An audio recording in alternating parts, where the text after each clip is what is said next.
I can barely believe it. We're finally here.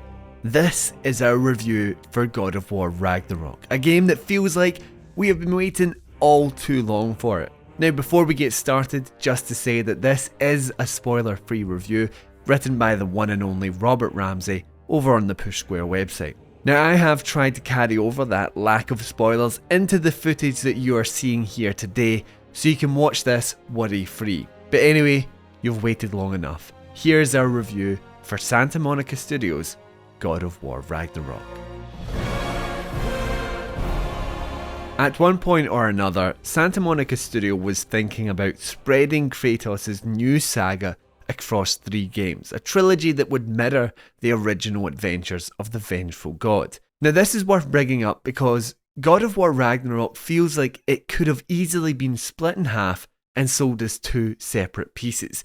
It absolutely dwarfs 2018's God of War in every possible way.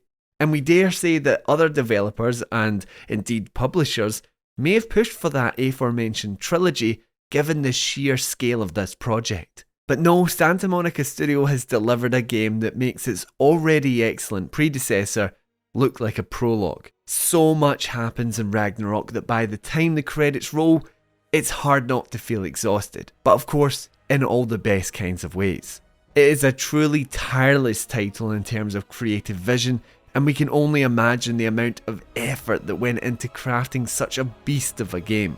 That's not to say that Ragnarok is some 200-hour monster, but it will take most players around 50 hours or so to see everything that's stuffed away in its impressively detailed world, and we'd estimate that around 30 of those hours are spent doing just the main story stuff. Again though, it's the scope of the game that will really take some players' breath away. It's a title that is constantly one-upping itself. Every time that you think you're closing in some kind of conclusion, it whisks you off to something completely new, and the sense of wonder never really diminishes. But then this sequel does have a rock-solid foundation to build upon.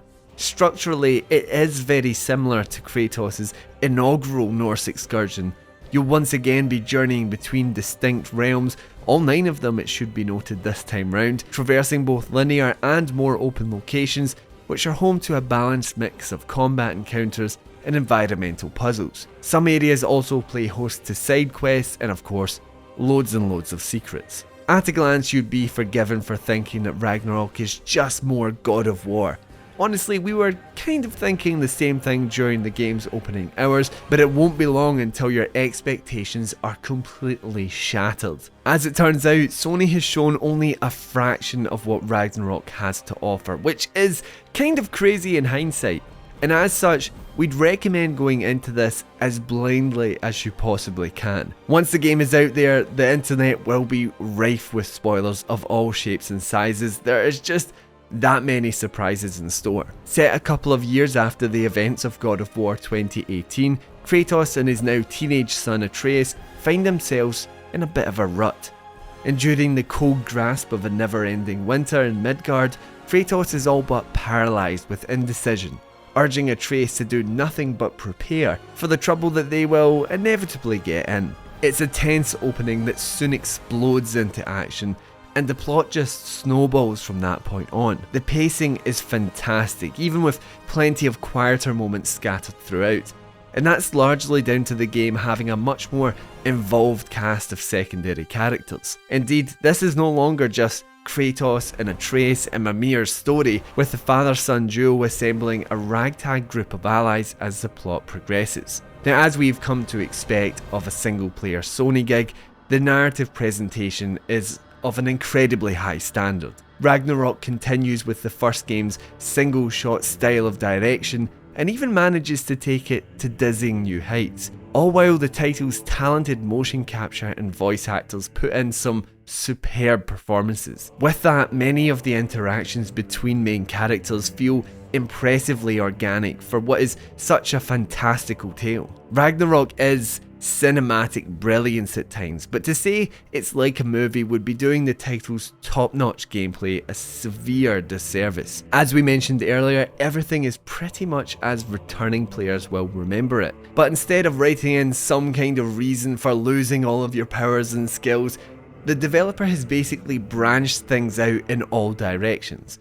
Both in and out of combat, Kratos is given a range of skills and abilities to play with, adding meaningful depth across the board. But even if you're unfamiliar with the first game, this sequel does an admirable job of introducing new bits and pieces at a steady and manageable rate. Combat has a similarly satisfying learning curve even when taking Kratos' fresh options into account. Fights are still pleasingly visceral, with a bunch of new kill animations and attacks bringing yet more weight to an already punchy system. As was the case in 2018, the camera hangs close to Kratos' right shoulder, and so keeping track of foes and making sure you aren't surrounded is key. Yet while combat hasn't seen any significant changes on a fundamental level, increased enemy variety plays a massive part in making Ragnarok feel like a real step forward. New types of creatures are introduced all of the time, and although a good chunk of them are sort of repurposed from the previous game,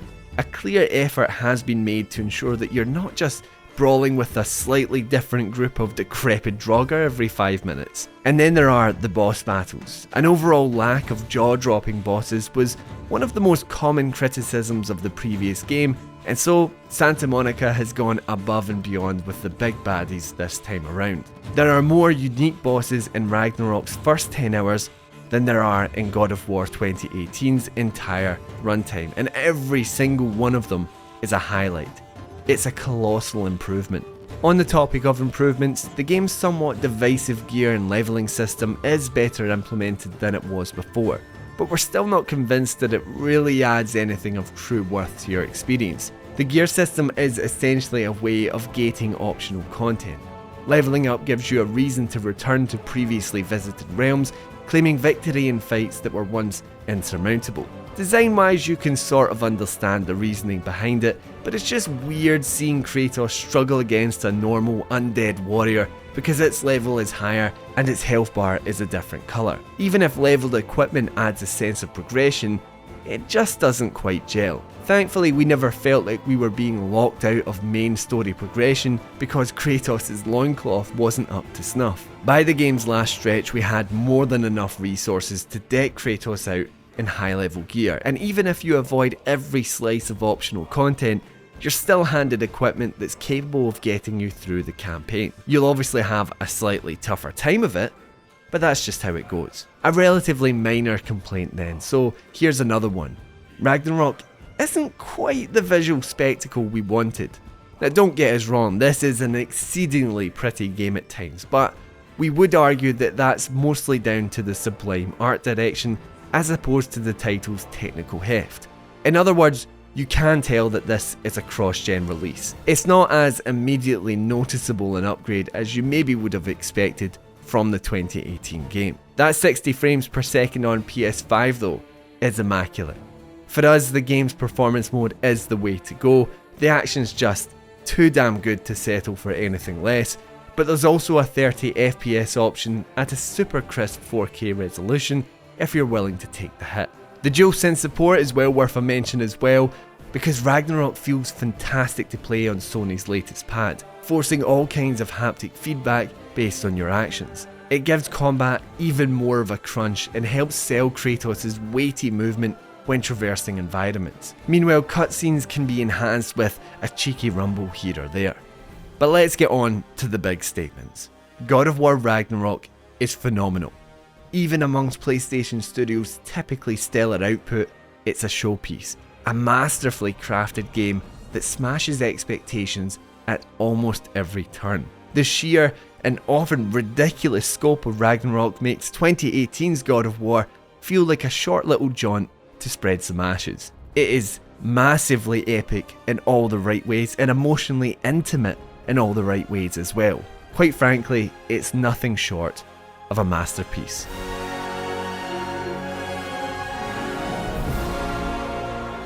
And that has been our review for God of War Ragnarok. You can let us know down in the comments how excited you are for this game when it finally launches on November 9th. And of course, if you're looking for more God of War content, and there's plenty to come, stick around with Push Square by hitting that subscribe button. Anyway guys, thank you for watching. I hope you enjoyed this review, and I'll catch you next time on Push Square.